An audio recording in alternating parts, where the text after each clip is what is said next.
Olha, vamos falar sobre censo. O número de habitantes, ele é fator determinante para o cálculo do valor que cada prefeitura vai receber, por exemplo, no Fundo de Participação dos Municípios.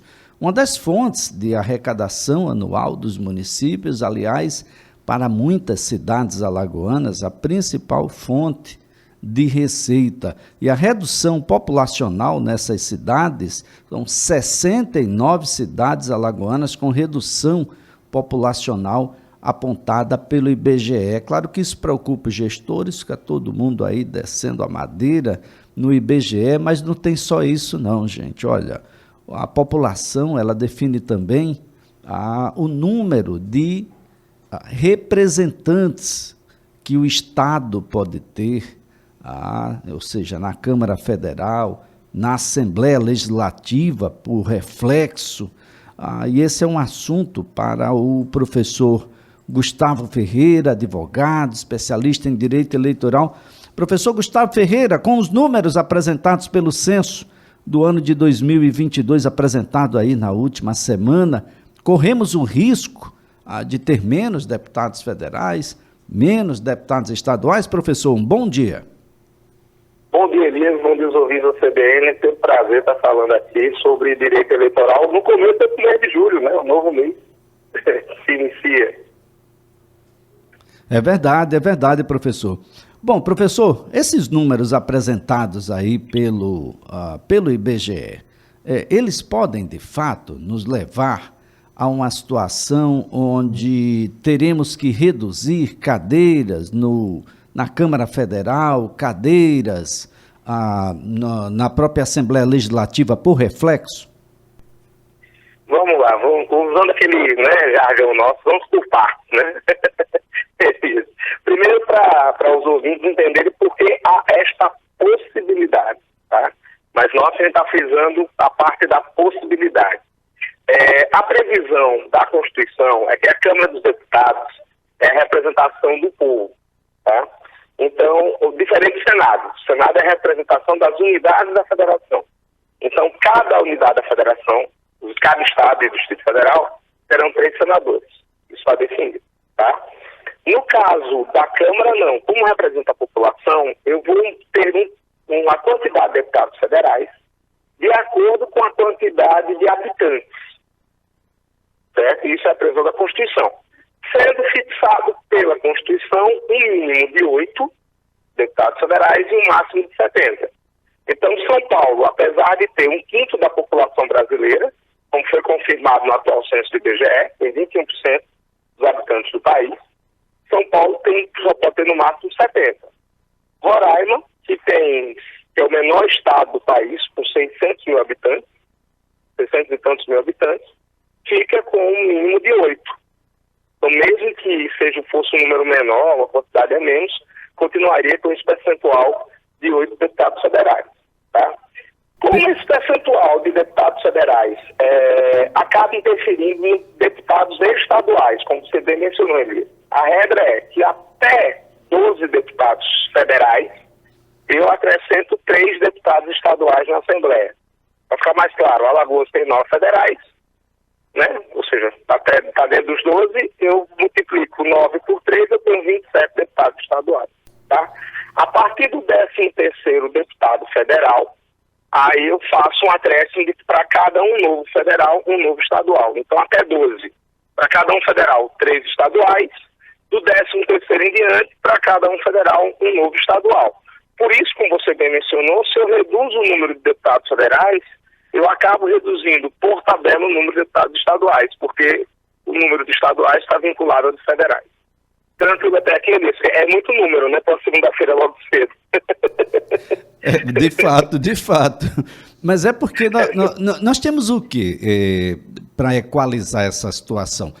É um quociente populacional nacional e a partir daí a gente vai determinando, de acordo com a população do estado, quantos deputados deve ter cada unidade? Em tese seria isso. Aí você chegou no ponto. Essa ideia até do quociente populacional nacional e depois um quociente de deputados por estado, a depender do nacional, ele foi uma fórmula feita pelo TSE para que deveria ter sido aplicado nas eleições de 2014. Tá? Mas qual é o problema? E nós, como a gente falou, há uma possibilidade, não é automático. Para alterar o número de deputados federais, eu tenho que fazer isso via lei complementar. E nós temos uma lei complementar, que é a lei complementar que é de 1993. Veja, nós já tivemos censo de 2000, 2010 e agora vem 2022. Nos 2 censos anteriores, ninguém mexeu nessa lei complementar. Por quê? Os estados que não são afetados, São Paulo, que não pode ter mais de 70. Eu tenho 8 estados, que é 8 deputados, tem um percentual mínimo, que são de 8 deputados federais, e sim, para eles não muda nada. Esses estados não têm interesse em mudar essa lei complementar, tá? Não tem interesse em mudar essa alteração. Só que os estados que perdem habitantes, eles brigam. Né? Por exemplo, agora Alagoas perdeu habitantes, o estado que menos cresceu segundo o censo do IBGE. Tá? Com certeza Alagoas não vai querer mexer. Porque se mexer na contagem, a gente sai de 9 federais para 8. Então eu perco um deputado federal e, por tabela, perco 3 estaduais. Então não tem o menor interesse, no caso da bancada federal de Alagoas, em fazer qualquer alteração nesse sistema.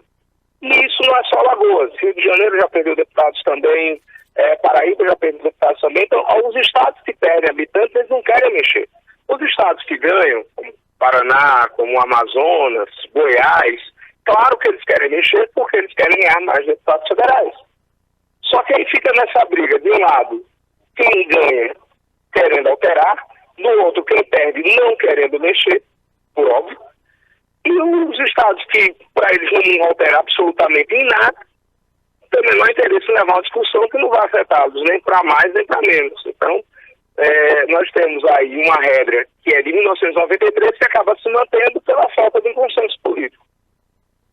Então quer dizer que, apesar da regra, a decisão não é técnica, é política.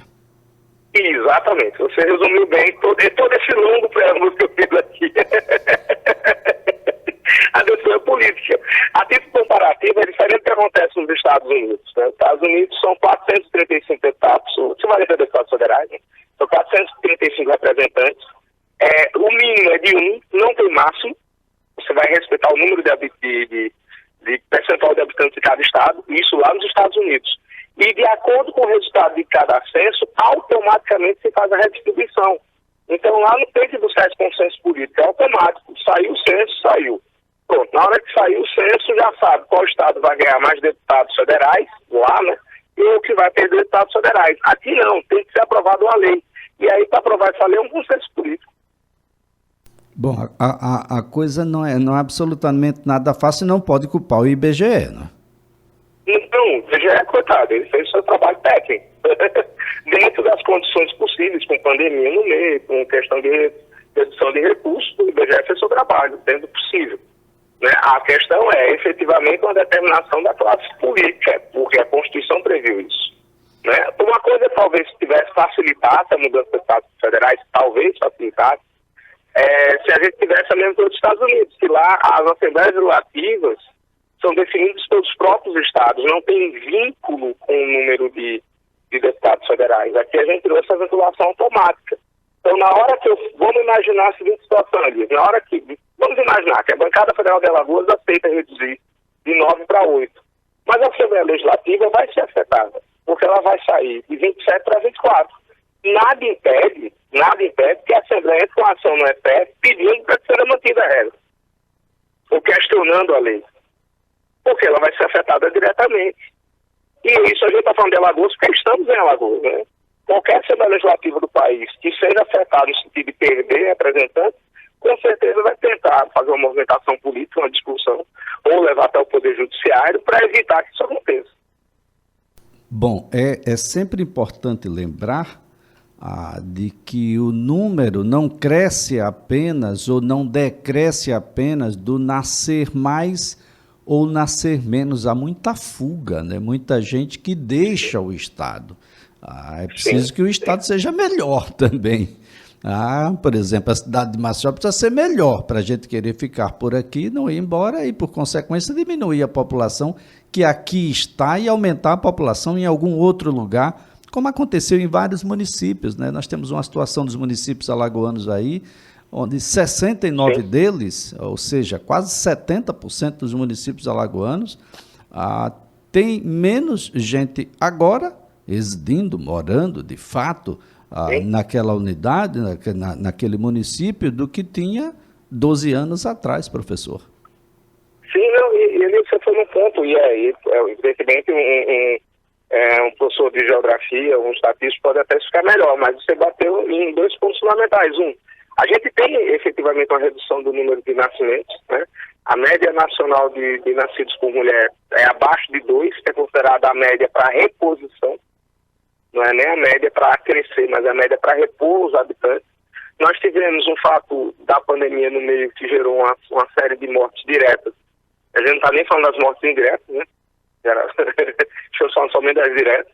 E nós temos, e aí é importante que você disse, a questão de oportunidades. E aí muitas pessoas saindo dos seus locais de nascimento para buscar uma melhor oportunidade, uma melhor qualidade de vida. Teve um fenômeno interessante, Elisa. A maioria dos municípios, dos grandes municípios, à exceção de São Paulo e Brasília, perderam habitantes. Salvador foi o caso mais grave, foram 250 mil habitantes a menos. Só que talvez a gente tenha que ampliar um pouco essa visão quando você vê que os municípios centrais perderam habitantes, mas os municípios da região metropolitana ganharam. E isso é um ponto interessante. Você tem Recife perdeu habitantes, mas você tem o entorno o grande Recife, Jaboatão, Paulista, Abreu e Lima, ganhando habitantes. Aqui em Alagoas não foi tão diferente assim. Marcel meio que não cresceu tanto quanto esperava, mas quando a gente vê Rio Largo, Satuba, Marechal Deodoro, Paripoeira, alguns poucos municípios que cresceram, são justamente os que fazem parte dessa região metropolitana de Maceió. Então, você vê, Arapiraca tem um crescimento, a questão da oportunidade de trabalho, de emprego, melhor condição de saúde e educação, efetivamente interfere. E, infelizmente, muitos dos nossos municípios não conseguem oferecer condição de trabalho, a não ser o trabalho em órgãos públicos.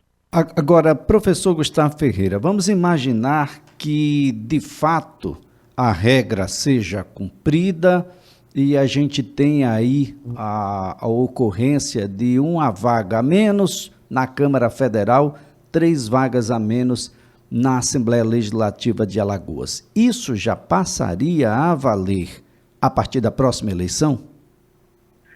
Se for aprovado, e isso eu estou aqui repetindo o termo do STF, tá? Se for aprovado até antes das convenções partidárias de 2024, já vale automaticamente. Não se submete ao princípio da anualidade, deixa eu me antecipar até, que alguém pode dizer, mas não tem aquele princípio do direito eleitoral que tem as regras têm que ser aprovadas um ano antes. O entendimento é que não se submete ao princípio da anualidade, porque eu não estou mudando as regras, eu só estou mudando a quantidade de vagas.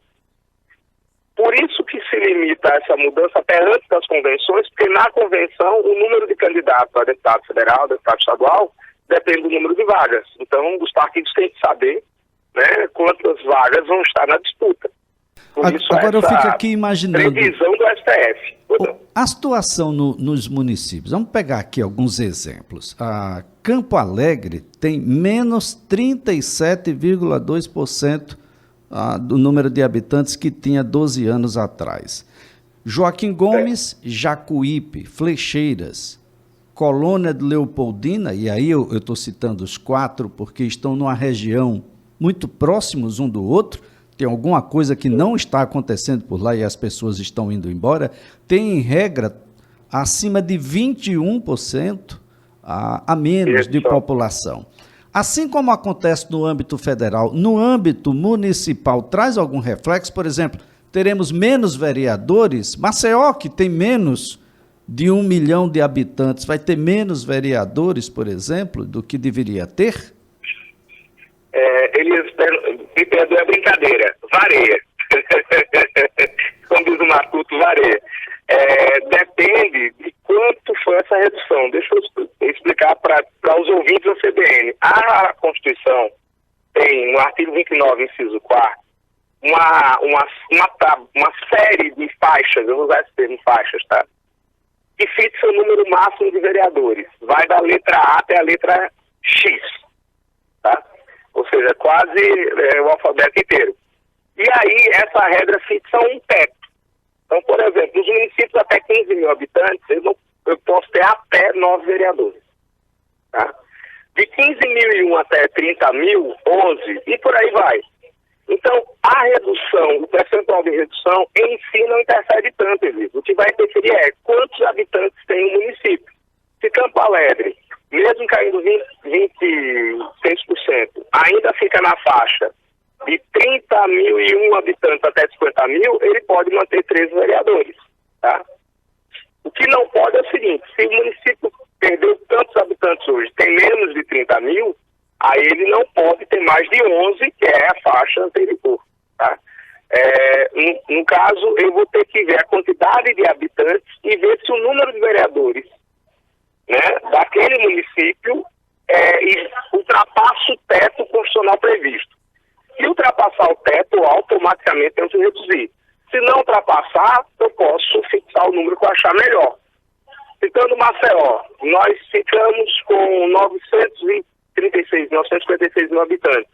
A nossa faixa prevê um máximo de 31 vereadores, nós temos 25. Então, olha que coisa curiosa. Maceió, estamos falando em tese, tá? Pode inclusive aumentar o número de vereadores, mesmo tendo uma redução do número de habitantes. Por quê? Porque a gente ainda não chegou ao teto constitucional previsto. Olha só, eu falei aqui no caso de Campo Alegre, a população chega aí a 32.106 habitantes no censo de 2022, e isso é uma queda de 37,2% em comparação a 2010, professor. Uma queda imensa, né? Imensa. E aí a gente pode imaginar vários motivos, como o setor sul-popoeiro, que é um setor de gerar muito emprego. Todas as regiões que você mencionou passou por um momento de grande dificuldade, muitas usinas quebraram nesse período, e isso com certeza deve ter interferido, né? Imaginamos isso.